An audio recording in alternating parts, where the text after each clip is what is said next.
বন্ধুরা, ভোলে বাবা পারকারিগার আজকে রিভিউ। শতরূপা আর উজানের বোন গায়ে হলুদ নিয়ে গেছে কোয়েনের বাড়িতে। সেখানে কোয়েনের মা এসেছে, বলছে আমরা তো কখন থেকে অপেক্ষা করছি।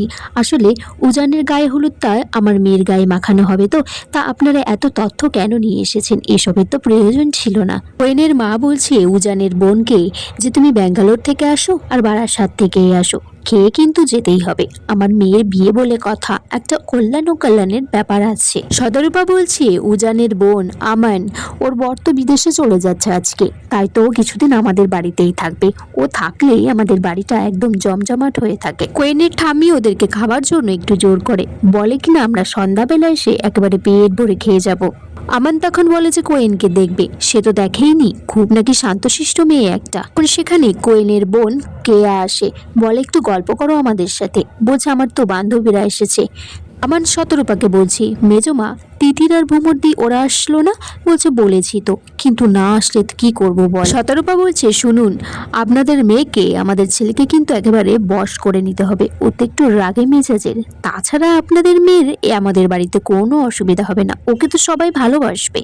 সেখানে তারপর কোয়েন এসেছে। কোয়েনের ঠাম্মি বলছে এই তো আপনাদের বাড়ির বৌমা চলে এসেছে, যা বলার ছেলের ব্যাপারে ওকেই বুঝিয়ে বলুন। আমান তখন বলছে তুমি তো আমার ভাইয়ের বউ না? খুব মিষ্টি দেখতে কিন্তু তোমাকে, শান্ত খুব তুমি। আমি কিন্তু একটু মজাদার কথা টথা হয় আমার ভাইয়ের সাথে? তখন বলছে না, একটু কথা হয়েছে কিন্তু সেইভাবে নয়। আমান তখন বলছে তুমি তো দেখছি কোনো কমেডি নও। আমাদের বাড়িতে কিন্তু সবাই খুব ফ্রি মাইন্ডের, হই হুল্লোড় করে আমরা দিনটা কাটিয়ে দিই।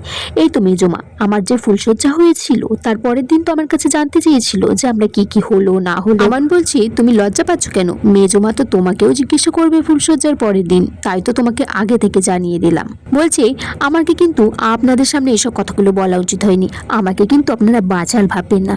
কোয়েনের ঠাম্মি বলছে এইসব পুরুষ মানুষকে আমার জানা আছে, কত বাঘা বাঘা মানুষকে দেখলাম, তারা তো বাইরে গিয়ে খুব ভয় পেত তাদেরকে, কিন্তু বাড়িতে এসে বউদেরকেই উল্টে ভয় পায়।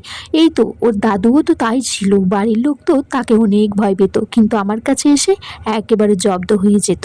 আমান বলছে কোয়েনকে তুমি তো খুব ভালো নাচতে জানো শুনেছি, তাই একটু নাচ দেখাবে তো? তখন কোয়েন বলছে এক্ষুনি? বলছে হ্যাঁ, তুমি যেটুকু পারো নাচো।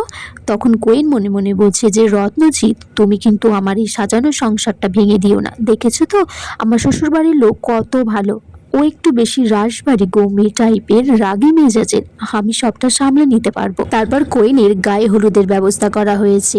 তখন আমান বলছে যে তোমার গায়ে কাটা দিচ্ছে না? কোয়েন বলছে কেন, আমার তো জ্বর আসেনি।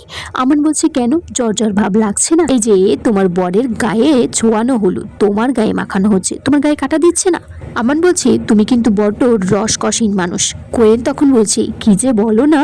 তখন বলছে আমান এই তো মেয়ে হেসেছে, মেঘের ফাঁকে চাঁদ উকি দিয়েছে। বন্ধুরা, এখানেই আজকের পর্ব শেষ হয়ে যায়। তোমরা কমেন্টস করে জানিও কেমন লেগেছে আজকের পর্বটা।